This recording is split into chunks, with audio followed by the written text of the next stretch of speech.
It's the Knicks, Jets, etc. podcast with Alex Trataros, John Meleka, and Raisi on the beat. Let's go.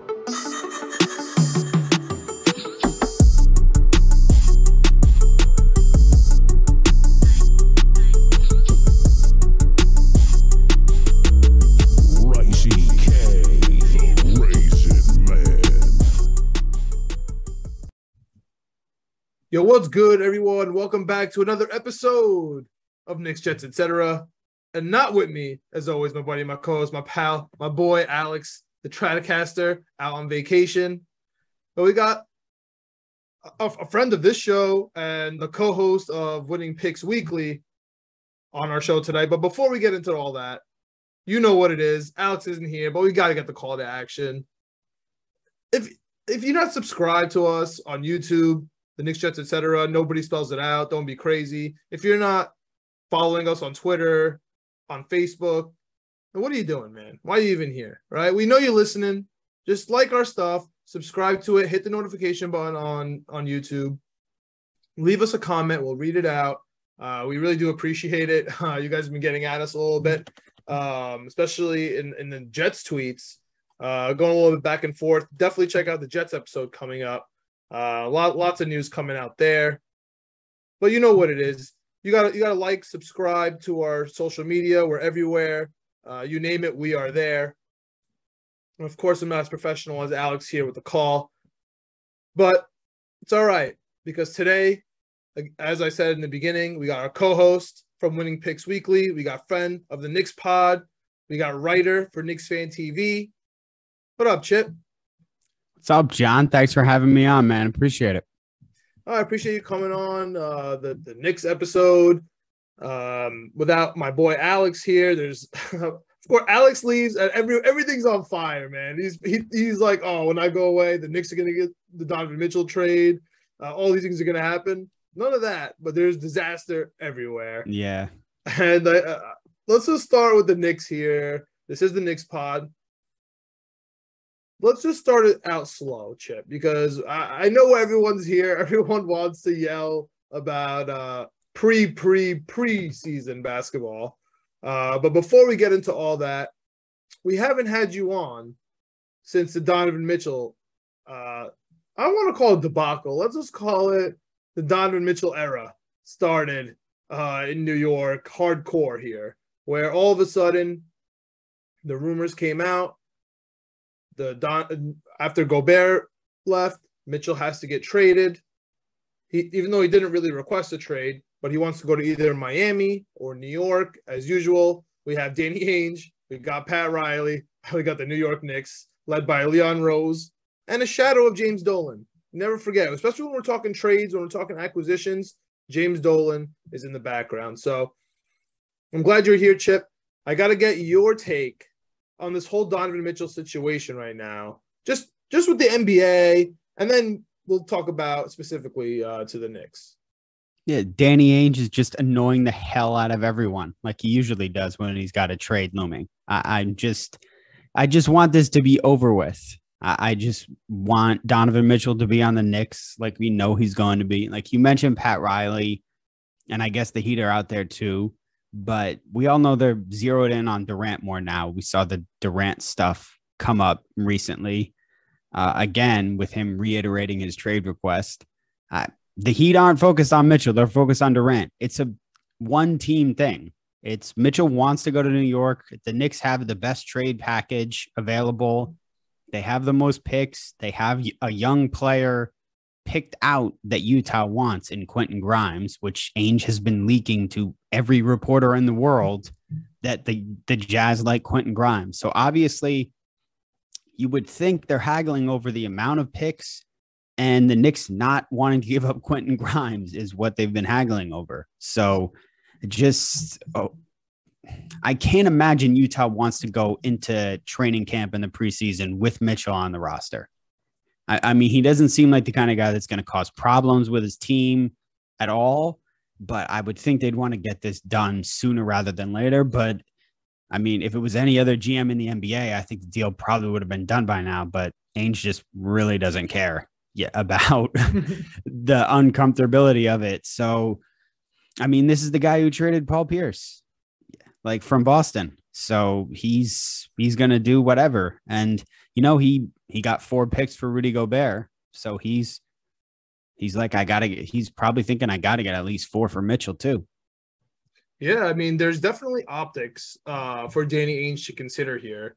And honestly, it was weird for me to see him on Utah. It was just a weird acquisition in general with Danny Ainge. But now I totally understand. He's just the guy. If you have players that need to be traded, like, you want to call Danny Ainge. Like, I'm sure if Joe Tsai could somehow get Danny Ainge in the building right now to facilitate his Kevin Durant trade, he'd be excited. If he listens to KD, he may do it. He may do it. That's what I'm saying. I understand his role now in the NBA to just be that guy. And that kind of goes into your point about, I don't know if Donovan Mitchell could be in Utah in training camp. Honestly, Danny Ainge is the guy who showed you could. And honestly, if Daryl Morey was able to do what he did with, you know, just the facilitation of Harden and Ben Simmons, where it's always like, this guy can't be here. This guy can't be here. And Morey learned from Ainge. Morey's another Ainge. They relish the chaos. That's the thing. Yeah. That's the thing, man. They can control the building. Yeah. So I don't know if there's leverage that way personally. And then we have this latest news that comes out that the Knicks actually are having a tough time letting go of Grimes, right? Just that, you know, that silly shooting guard who just played, you know, in the summer league, who obviously the Knicks fan base we love. I've been calling him mini Allen Houston, you know, since last year. He was really gritty coming back with that knee injury, even though he obviously wasn't healthy, right? And we were in a lost season. There was no reason for him to do that, but he's trying to get in this rotation. That he's definitely a type of player in 2-3 years where championship teams are going to need him, you know, need that type of player to be on the squad. So I understand why the Knicks would have trepidation, you know, about losing Grimes. So I don't know. Recently it seems to be a cause of concern. And on the other hand, we have Obi Toppin. Obi Toppin seems to be the guy that Utah definitely wants, which makes everything really interesting. And we'll trickle down into honestly the big gaping hole that can cause, right? Especially after we talk about this pre-season game in this Pro-Am. So let me first ask you, what do you think about the prospect of keeping Grimes and maybe having to let go of Obi Toppin?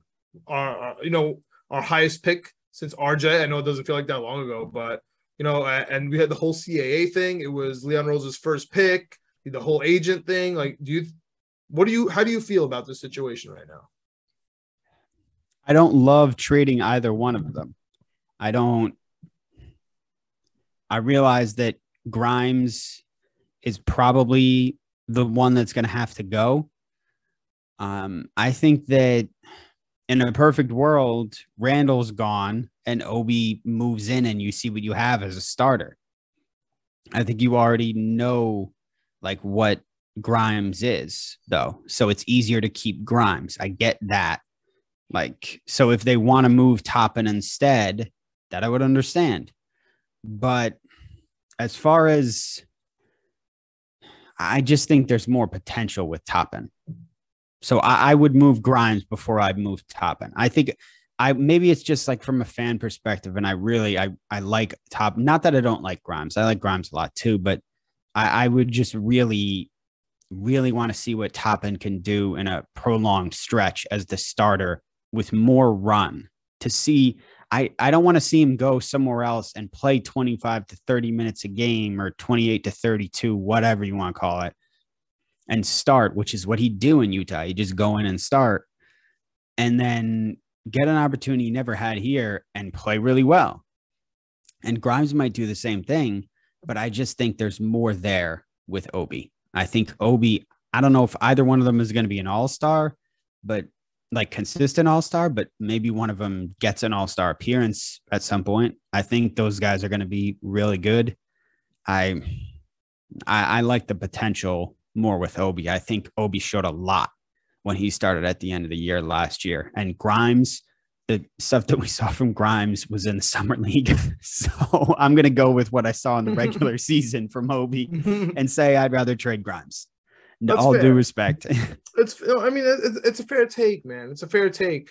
The only issue I have, so your perspective is from the Knicks. My issue is, why would the Utah Jazz want Obi Toppin? I mean, we had Jake Hatch here a couple weeks ago. He was a part of that debacle, let's call it, where, you know, they read a text message that said Donovan Mitchell, you know, trade is done or nearly done. Yeah. And it set off, you know, flames. So we had Jake Hatch on, you know, a friend of the show, also runs the BYU Cougars account for Locked On. I was talking to him about Obi Toppin, and I understand that he's good, and I 100% agree with the potential that you talked about. Okay, I agree with it. The thing is, he's going to be 27 years old when he's a free agent in Utah without a winning season. Like, why on earth would he re-sign in Utah, even if they give him the max? It doesn't make any sense. I don't understand why Utah's not going to be able to keep him. I understand they want someone young, someone fun, sell tickets, right? The dunk contest business. He's older, so he's more mature. He's good at basketball, right? He's easy to love too. Like, he's really friendly off the court with the kids or whatnot. You see him playing Pro-Am games, so he's like engaged in the community. Like, he's a good guy all around, right? He's nasty at basketball, and he could be the number one option like we saw when he was in college. What does he do for Utah? This is why I'd trade for him if I were Utah. Probably. I'd probably prefer Grimes if I were Utah, just because he is a wing. But if I were looking at Obi, if I were Utah, I would say, first of all, you're going to suck for a long time. Your two best players are gone. Your two top jersey sellers are gone. You have one of the biggest stars. Obi is a guy who you can come in and build excitement around. You can't do that if you get Quentin Grimes. Obi just won the dunk contest. Obi's going to sell jerseys. Obi, like I just said about with the way he started games last year, maybe we can bring him in. We can pitch him as a guy who can start. And he was buried as a GM, you're thinking he was buried on the end of the bench in New York, didn't get a lot of time. The perception is that the team and the coach didn't really believe in him. Maybe if we show him right from the jump that we do believe in him and start him, he's more inclined to re-sign with us when he becomes a free agent.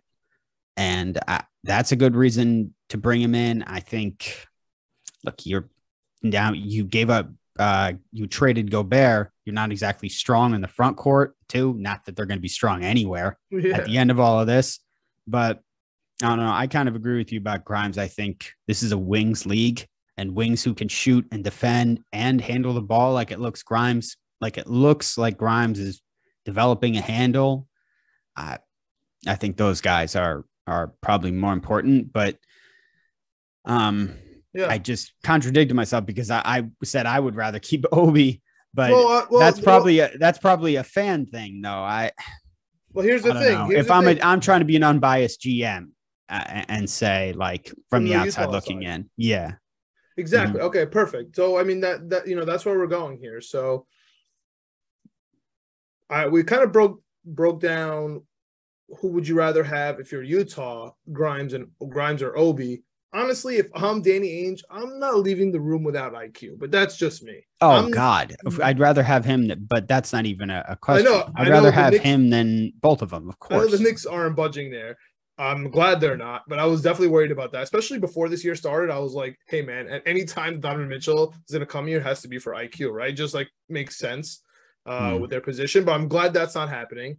That's from me from the Utah side, right? If I'm Utah, I'm going like, give me IQ, give me Grimes, and then we'll talk about the picks. But we're here for the Knicks side. We're obviously Knicks fans. We're Leon Rose right now. Looks like we're James Dolan for life because he's here for life. So yeah, he's not going anywhere. Yeah. So why I said James Dolan's involved here is because I believe that all this stuff is coming out in the media, in the rumors to rile everybody up, specifically to get to James Dolan and his people and to force a trade, right? We saw it with Melo. We saw the opposite of Kyle Lowry, right? Like he wouldn't do the thing because he was upset with the GM, right? It's literally personal. So I can see, training camp comes, Donovan Mitchell's in Utah. Now James Dolan's like, dude, what are we doing here? Like, let's get this going. You know what I mean? That's kind of the strategy that I can see kind of rolling through. You think Ainge and Utah are going to try and force Dolan to force Leon's hand into doing this? I think this is what's currently what currently happened, and maybe where we're in right now. I know we're in a kind of a everybody's on vacation again, including our boy Alex, but I do feel like that's why this is here. Like the rage of Knicks Twitter was like Danny Ainge must have been so excited. Probably booked the vacation that morning. Like this is amazing, perfect. I'm not going to talk to them for 3 weeks. Let Knicks Twitter rage. Let the community go off and say we need Donovan Mitchell, and then let's see throw the first ball in the Brooklyn Cyclones game. Yeah, go to Mets games. Have a good time. Yankees Mets. Go to White Plains. Go to the academies. And let's get this riled up because of James Dolan. But I'm going to ask you, as a Knicks fan, I know you're the Evan Fournier guy. We know he's the number one, because of his contract that probably has to go here. But let me get you off this topic with this. Give me your ideal Knicks trade. You don't have to go too specific with what picks and on protections specifically, but I would like you to. Give me the picks and give me the players you're going to be satisfied with. And then we're going to move on to this lovely, lovely preseason game. So this is realistic trade, like no Julius Randle being included because because the Jazz don't want. Yeah, they don't want Julius Randle. What do you think Ainge is going to accept? What do you think? We already know what's on the table. We already know what the GMs both don't want to do. I'm asking you, Chip. What is the trade going to be? What are you going to be okay with? Okay. Well, as far as the picks go, I'd be willing to send 2 unprotected ones of ours. I'd be willing to do that. I think Mitchell's that good. And then a swap in the middle? Yeah. Okay. Yeah. And then yeah. And then I guess you send the Dallas pick probably. And the Washington pick's going to be good. I don't want to send the Washington pick. Oh, really? Chip, you are the first person I have encountered that actually values these protected picks. Oh, really? I'm the one standing by myself on a platform. Everybody told me that these protected picks were absolutely useless. And now they're telling me that Utah doesn't want them. Okay, great. I'll keep them. Utah wants as many Knicks picks. They don't want other teams' picks anyway. So we don't need to talk about that. They just want as many Knicks picks as possible. Because now when the Knicks do trade their first round picks, we'll at least still have picks in the draft. We'll still have assets. And we've seen the Knicks be able to pick pretty well. Honestly, the lower it is on the draft board, the better they are at choosing players, which I can't even remember the last time that happened with the Knicks organization. So you got the 2.5 picks, the 2 unprotected with the swap. Let's call it an unprotected swap. And then we have 2 protected picks. So now we're at 4.5 with two protection. Do you think that's going to be enough with the pick side? Yeah, I think so. Okay, so you're calling 4.5. So that's what's going to put us over on the Gobert. You said we need more than Gobert. So you think that swap does it? No, I don't think they need more because they're going to give up Grimes, who's a better prospect than. Okay, so let's jump to the players. So you got Grimes, and who else? Yeah, Fournier. You're going to have to give up Fournier because of his contract, and then I think they're not going to want to, but you got to trade. Derrick Rose makes a bunch of money. I think you put in Derrick Rose. So you got D Rose, Grimes, and Fournier, and then you got Mitchell coming in alone. That's what I put in. Yeah. Okay. And with the 4.5 draft picks. All right. Honestly, the more this trade prolongs, the more I see a crazy 3/4 team blockbuster trade where it's not going to be straight up, and it's not going to be a 2-team deal. It can't be. I think the Lakers are going to get involved here.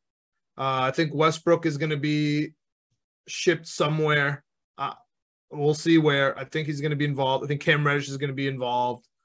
There's a couple players that are going to move around here. So I don't think it's going to be a 2-team trade. I'm going to be upset if we lose more than 2 unprotected picks.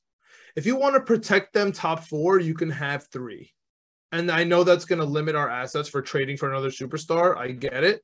But if you just protect us for the top 4, just in case, I'm okay with that.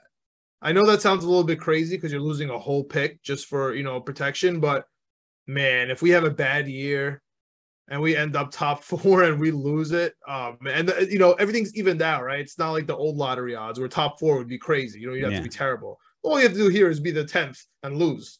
You know what I mean? Yeah. What's a bad year for us? Bad year is no playoffs. Yeah. You know what I mean? If we don't make the playoffs and we don't have a pick and we had Donovan Mitchell, like, what are we doing? Yeah. You know what I mean? You know what I mean? That'd be embarrassing. That'd be an embarrassing season if they miss the playoffs. But if we miss the playoffs and then get a top 4 pick, plus, probably a new regime and the coaching staff, of course, that'll make a difference. But, we haven't even asked you about this, man. How do you think Jalen Brunson's going to do on this team? Oh, I think he's going to do great. I'm not worried about Brunson at all. Okay, so that's an easy transition for me into this preseason Pro-Am game. Where do I start, man? Where do I start with this? We have the New York Knicks players, Julius Randle, Obi Toppin, and Jalen Brunson, our $100 million man, played a Pro-Am game, which is amateurs, and now pros can join the league and they play. Obviously, okay. First of all, shout out to KnicksFanTV. Shout out to CP. Where you write for them, where our boy Alex is the senior editor. They covered this game so much that literally Sports Illustrated is covering KnicksFanTV covering the Pro-Am. So shout out to CP, shout out to KnicksFanTV, and that's where we watched the game.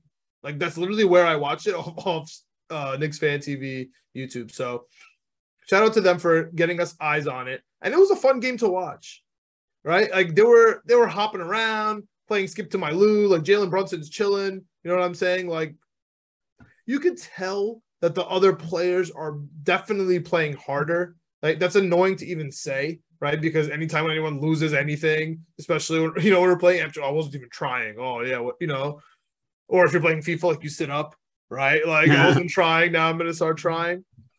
I get all that, but at some point you got to think that Randle and Obi and Jalen Brunson are not trying to get hurt here. They're just playing basketball. I think. What LeBron and DeRozan back in the day, where they joined the Drew League, they won by 1 point, right? So it's a little bit of different basketball. Anyone who even plays pickup basketball, when you play against people who are trying really, really hard to beat you, or like playing this really, really hard defense where you're just kind of trying to take it easy and just like chill, it's different, right? Like when you go play ball. Didn't Devin Booker get really upset? Someone was fouling him in that.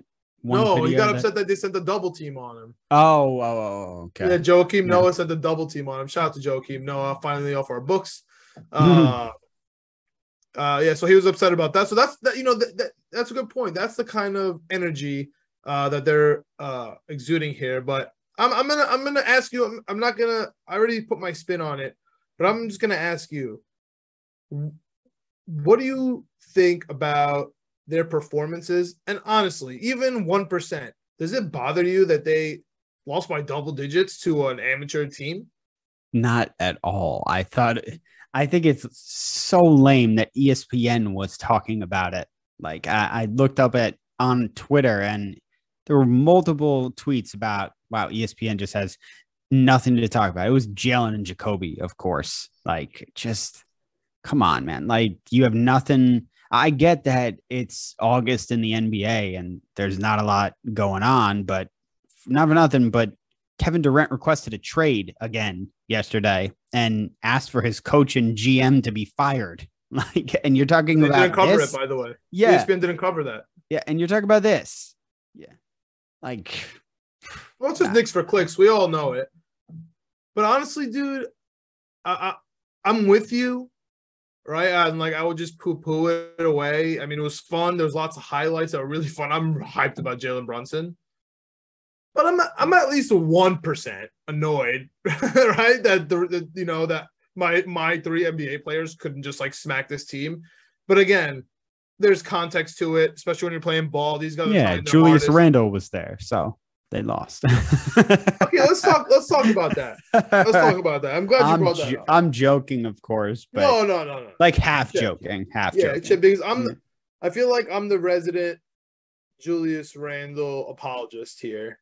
And I think it's important to note that when he did have a point guard, and that guy's name was Derrick Rose, who you just traded, last segment. When he was healthy, I could trade Cam instead of Rose, but I don't want to do that. Yeah, so you disgust me. But anyway, if Derrick Rose was able to really lift up Julius Randle's game, imagine what Jalen Brunson can do. Right? That's really my take with Randle. And just as an kind of an extra, tidbit to that, if we trade Obi Toppin to Utah, because that's the only guy they want, and now not only are we stuck with Julius Randle, but we are reliant on Julius Randle, right? Like he needs to be good. It's not even let's trade him. No. It's this guy is really we're gonna either be good if he's good or bad if he's bad. So do you think that this team as constructed, right? Let's forget about Donovan Mitchell. Let's just leave it as is, because we're gonna start the league year with this team. Okay, let's just go with that. I don't know if you want to take the Pro-Am game, into your analysis here, but how do you feel about our starting lineup? I'm gonna assume it's Fournier in there at shooting guard for you. So let's do Jalen Brunson. Nah. I love him. I said this when we signed him. I think his ideal position is as a sixth man. I think he'd be sixth man of the year caliber player if he came off the bench. I think seventh man on our team with IQ. Oh well, him and IQ would come off the bench at the same time. You know what I mean? Yeah. Yeah, and he'd put up more scoring numbers, so he'd be the one who would. Six man is all about scoring. Whatever, we don't need to go into that. No. I think actually that's pretty important to note, because like D Rose, IQ, Fournier, they're all trying to be that six man. You know what I mean? Yeah, they're all trying to. They're all going to score. I think IQ's points should go up next year, and yeah, for sure. But starting lineup, you got Brunson, Grimes, RJ, yeah, Randle and Mitch. I mean, there's no point in Mitch saying Robinson. Randle won't be in there. Yeah. So what do you think about that five?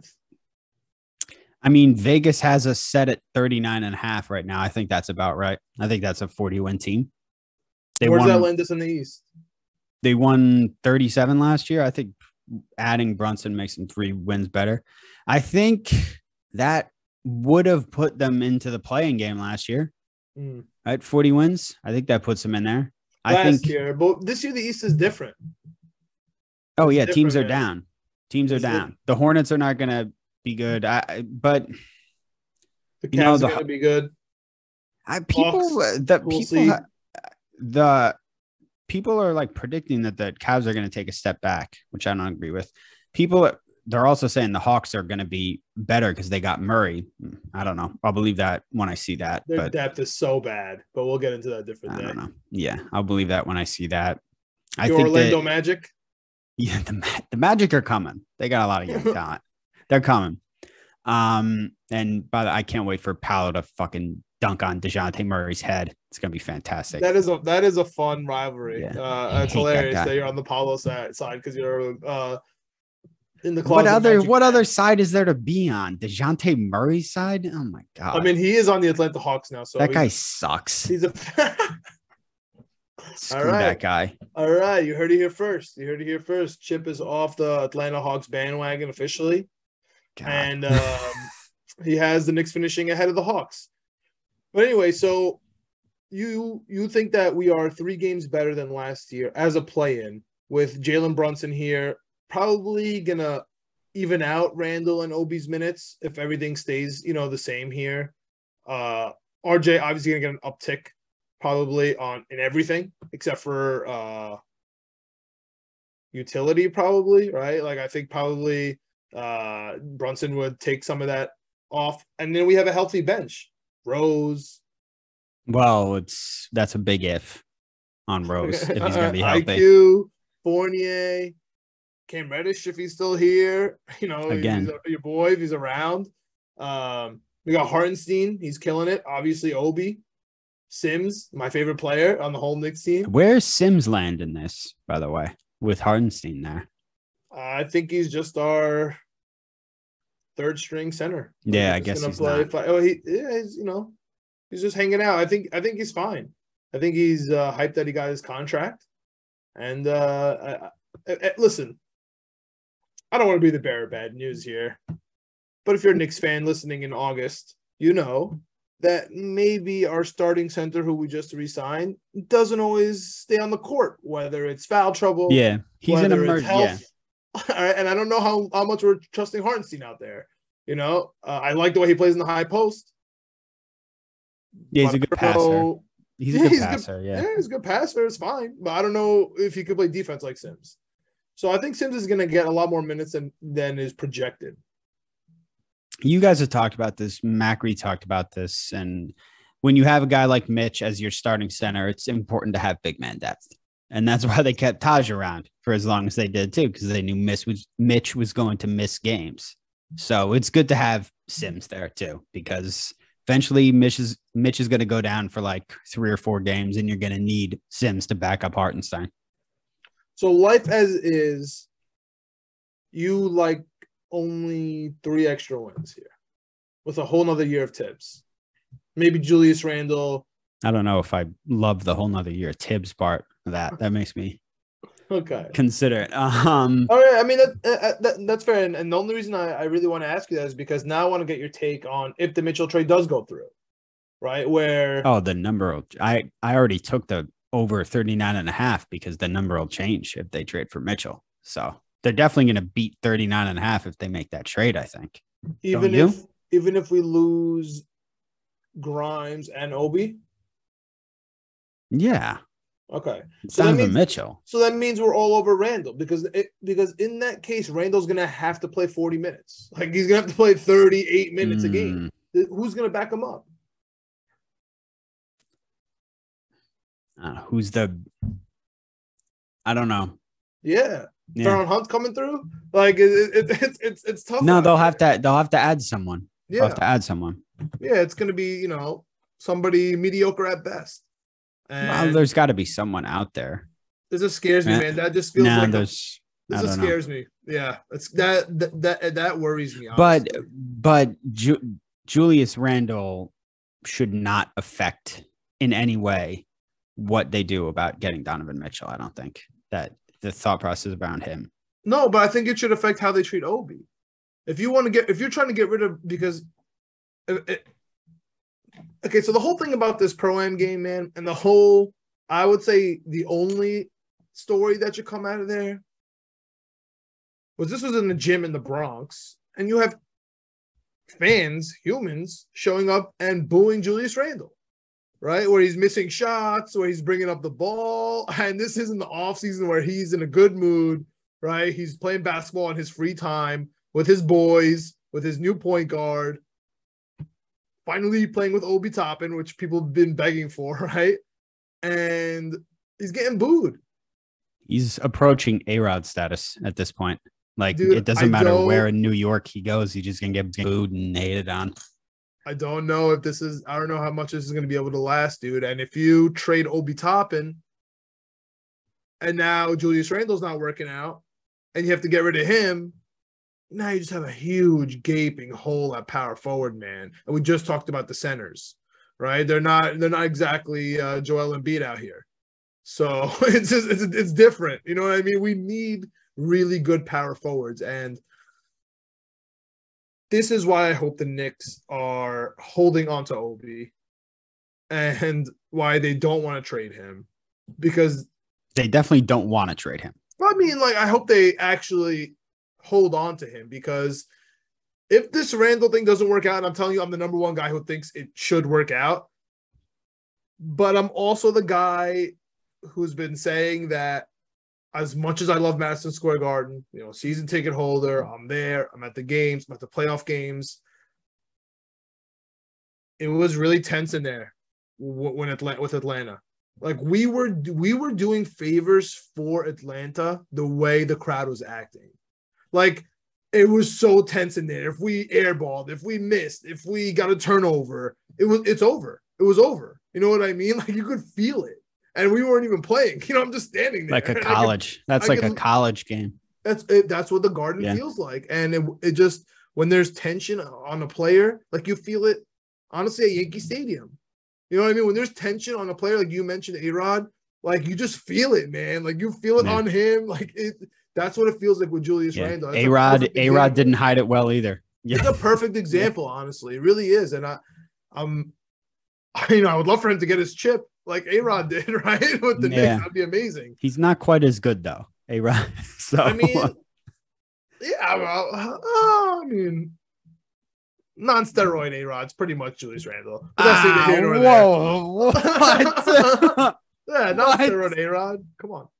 Non-steroid A-Rod is Julius Randle? Yeah, non-steroid A-Rod was the first pick in the. Okay, we don't. Yeah, he was taking taking chewies since he was in Texas. Look, come on, he's taking chewies all day. That's what he was telling us. He's eating tablets. He was the number one overall pick in the draft. When he was in Seattle, he was amazing. He was already one of the best players in baseball. I agree. Do I have to defend A-Rod now? You might, because I like I'm off the A-Rod trade. I'm off the A-Rod trade. But this is my worry, man. My worry is that if we trade Obi Toppin, right? Because we see the golden prize. We're like, oh, okay, we'll get rid of Obi. We'll keep Grimes. You know what I'm saying? We'll shed the Fournier contract. Everything's amazing. You know, maybe even get rid of Rose so IQ plays more. Everything's fantastic in Knicks land. You know what I mean? Tim doesn't have to make hard decisions, right? Play D. They're not hard decisions for him. Yeah, like, Rose, Rose I mean? Over anybody. Rose over Prime Jordan is exactly. Is the you know what I mean? decision. He doesn't have to make that decision. No more Taj Gibson, right? None of that. And if we lose Obi to the trade because it sounds good, and now Julius Randle isn't working out, nobody's trading us a power forward for a power forward. You know what I mean? Yeah. And I'm personally worried about that situation. So Leon, I hope he doesn't trade his guy, Obi Toppin. I hope that he's just able to finagle a way where it's just a bunch of picks. Hopefully not 3. Hopefully we can keep our 3rd. So we can trade it eventually. It's not, I'm not, I'm not being a martyr here where so we can draft. No, it's so we can literally trade it, later on, and take McBride, take Fournier. I don't think they want McBride, right? I mean, he'll just be added on because he's going to be on the back of our bench. Why not? He's a good player. I think they'll take him. He's free. Is he a good player? I think so. I think McBride is, as of right now, a poor man's Marcus Smart with a shot. Oof. Poor man. Like, Marcus Smart came on the scene. That's still really good. Yeah, he came on the scene. Marcus Smart came on the scene with a lot of minutes played and with a superstar team around him and amazing coaches. Like, I do think that McBride, he'd be perfect in Utah. Like, go ahead, go learn.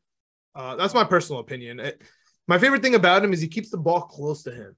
You know what I mean? I know it's such a weird thing, but he controls the ball. It's almost like a soccer player controlling the ball. Like, it's just always with him. It's near and dear to him, and he can make plays in the NBA.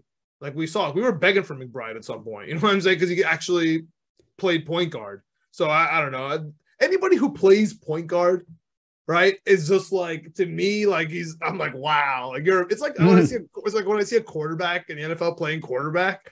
like as a Jets fan, I'm like, wow, like how do you do this every series? You make first downs, like wow, They're playing 35? against Josh Allen twice a year now. Yeah, I mean, okay. We'll leave the Bills Jets slander for a different pod, but this whole Super Bowl Bills thing, we'll see about all that. Check us out on Winning Picks Weekly for some division bets with this whole the Buffalo Bills are going to win the Super Bowl nonsense. Oh boy! But do you have anything else on the Knicks? Starting this already? Well, I don't have anything else to say about the Bills thing because we'll get into that later. About the Knicks, I don't think so, man. I said what I wanted to say about Mitchell. I hope they get it done soon. Yeah, I don't think it's gonna happen before. I wouldn't be surprised if it lasts into September, just because that's the way Ainge operates. I feel like. Do you think? What's really interesting? I mean, I agree. I from the Ainge perspective, I agree, and from the Knicks perspective, I actually agree too. Like we're chilling, our boys, we're all playing basketball together. Everybody's happy-go-lucky. I can see Leon Rose like, okay, you think you're good? We're great. You know what I mean? Like I could definitely see that approach. Well, here's the thing too. They're waiting. Ainge is waiting on Durant. Yeah, because if the Heat get Durant, well then that changes everything. But that stinks for Ainge. Yeah. So in his perspective, he should want to make the trade before KD. Well, the Heat aren't going to do that. The Knicks know that the Heat, that doesn't work for him because the Knicks know, like everybody else knows, the Heat prefer Durant. Of course, everybody prefers Durant. I prefer Durant. Mm-hmm. Yeah. So, I don't think that's a crowd. Yeah. But if the Celtics wind up with Durant, that's when now we're talking. Then it becomes a two-team thing. I think that's probably what Ainge is waiting on, for the Heat to hopefully whiff on Durant. But even so, the Knicks have a better offer than the Heat. They have more picks. Crazy question. Tinfoil hat. NBA schedule comes out in 2 weeks. You don't think that this is going to be done, or the NBA is going to know so it's going to be done? It can be Knicks Utah. Or something. I don't know if Utah's going to make I don't know if Utah's going to make it. I don't know, games but here. But I'm just saying in general, like they you don't think the NBA? I know it's tinfoil hat, but don't they have to somehow know where KD's going to go? You know where Donovan Mitchell's going to go, so they can make these premier games. Like they can't screw that up. They can't have the Nets. Like they can't have the Nets. Play like the Lakers on a primetime game. They changed primetime. They changed the primetime schedule during the season, though, right? Because remember, the Lakers were bad, so they moved the Lakers out of primetime. That's like NBA TV at the end. They can like flex. Yeah. But it's not. I'm talking about like Christmas and like the big game, the home openers, like stuff like that. Oh yeah, you don't want to put. I'm just curious. Like, yeah, like, I just think it affects a lot of teams, right? Like, the Heat are going to have to play, Well, the Heat are going to be on Christmas if they get Durant or not. Yeah, okay. You would think, right? Yeah, and the Celtics are same thing. I guess it just depends who they play. You know what I mean? Mm-hmm. I'm just curious. That's a typical tinfoil hat. John speaking. I can't see the NBA being like, oh, okay, yeah. Well, no, I get what you're saying, because if Durant is still on the Nets when the schedules come out, are they going to do something like put the Nets on Christmas, even though he may not be on? Yeah, that like if Ben Simmons is playing, like where's that Nets Philly game? You know what I'm trying to say? It can't just be on a random November Nets day. Philly has to be Christmas, like or it has to be. So that's what I'm curious about. I'm just curious if the NBA is going to be like, hey guys, like just like even if you don't agree now, like let me know, because we got to make this schedule. We all got to make some money so that our salary cap goes up. So this is where the revenue comes through. So I'm just curious. That's totally tinfoil hat. But yeah, I see going into training camp as well. And do you see going into the trade deadline? Last question here. That going into the season, you mean? Like playing basketball, like with this squad. Like, I don't know, man. I wonder how Ainge wants to take it far. Like, you want to play? Like, you want to get nuts, Ainge? Let's get nuts. Like, let's go. Like, keep him. Go ahead. You know what I'm saying? Like, keep him. If they still had Gobert, I would say maybe, but they already traded Gobert. I think Ainge just wants to move this rebuild forward. I think he wants to blow the whole thing up before the season starts. I think he wants to trade everyone. I think he wants to trade Conley and Clarkson, Bogdanovich too. I think he wants to blow the whole thing up. I agree. I think he's going to do that stuff towards the trade deadline, but I think he wants to blow the whole thing up this season. I agree. Listen, man, if I'm Leon Rose, I'm telling you, I'm playing chicken. I am not touching the wheel. I'm driving straight. You want to turn the wheel? Like, go ahead, because keep Mitchell at $30 million with an ascending contract. Go ahead. Keep him. See who else is going to give you anything. And the price is going to keep going down, right? You know, price goes up, right? Fat Joe. Well, the price goes down. The one risk you take there is another team swooping in, like adding picks.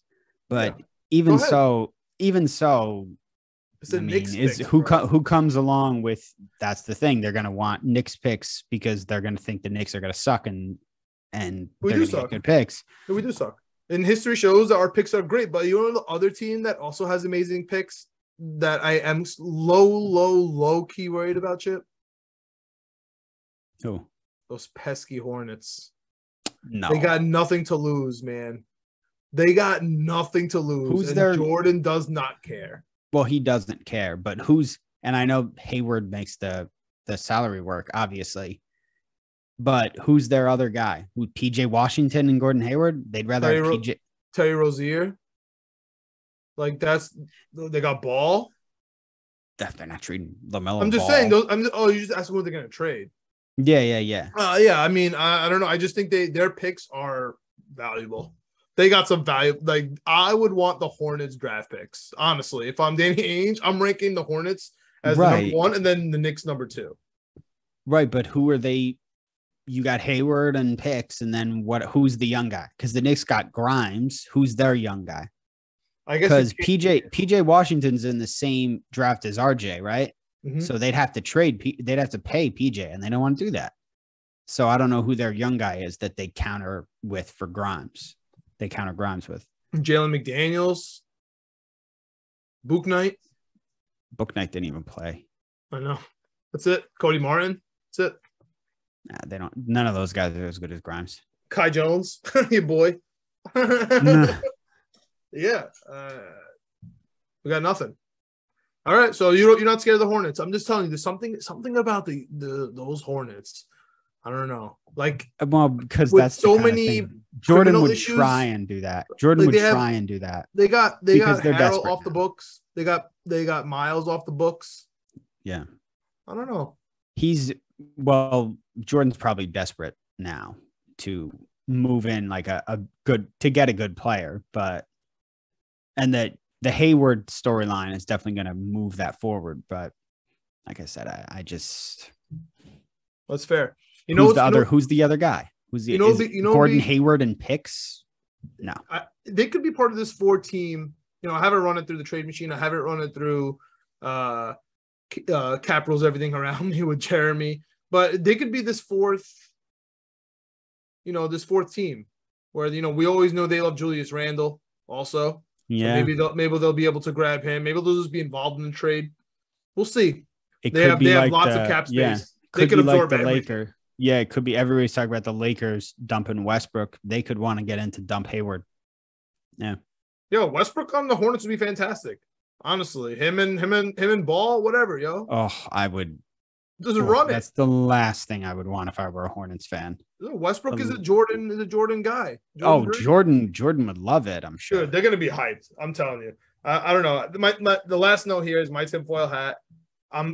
The Hornets are going to be involved in this trade some way, somehow. I just hope it's not for Mitchell, like them receiving him, but I do think they're going to be involved. Russ for Hayward is an interesting one. I could see that. All right. And there you have it. Another Knicks, Jets, etc. Knicks episode brought to you by our boy, Chip Murphy, and I know Alex Trataros today. He's off for the week, but as always, please make sure to like, subscribe to our YouTube, hit the notification button, Knicks, Jets, etc. Nobody writes it out. That's just wild. Subscribe to our Absolutely. Like our Twitter, our Facebook. Just subscribe to it all. Hit us up.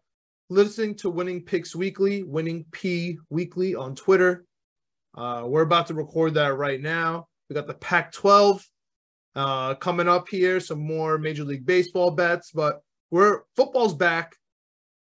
We're on to the futures. Pac-12 with our boy Chip and Greg, who don't miss a college football game. It's going to be awesome. We're going to run through all the college divisions, and we're going to run through all the NFL divisions. And as always, the Jets episode, we are in turmoil. The fan base is imploding on itself in training camp. So definitely check us out there as well. All right. Anything else, Chip? Obviously, catch Chip Murphy 7, Twitter, Winning Picks Weekly. That's about it from me. Anything else, Chip? Check out KnicksFanTV. KnicksFanTV. Shout out CP. Shout out to the Tratacaster. Shout out to JD Sports. We out. Let's go Knicks.